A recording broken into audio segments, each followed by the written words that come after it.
સજાઓ એની પણ મેળવવામાં આવે।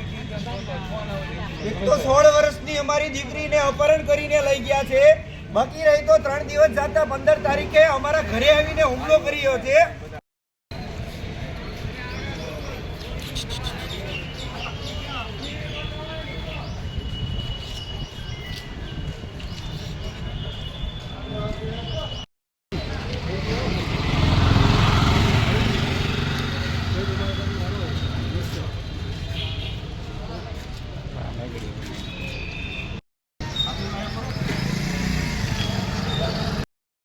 કે જલ્દીથી જલ્દી આરોપીઓને ગુનાહિત પ્રવૃત્તિથી એ લોકોને દૂર કરો।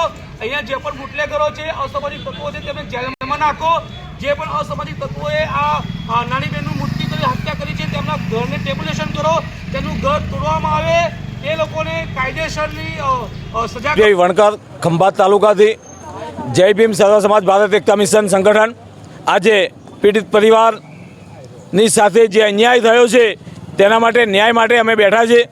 સર્વ સંગઠનો છે અમારી સાથે। જે પીડિત પરિવાર આજે 5 દિવસથી લાશ સ્વીકારી નથી રહ્યા અમે લોકો, તે છતાંય બોટાદની પોલીસને પેટમાંથી પાણી હલતું નથી, સરકારને પણ કંઈ જનતાની પડી નથી એવું સાબિત થઈ ગયું છે। હવે અમે ટૂંક સમયમાં નક્કી કરી દીધું છે કે અત્યારે અમારે હર્ષ સંઘવી સાહેબના પીએ સાથે વાત થઈ ચૂકી છે।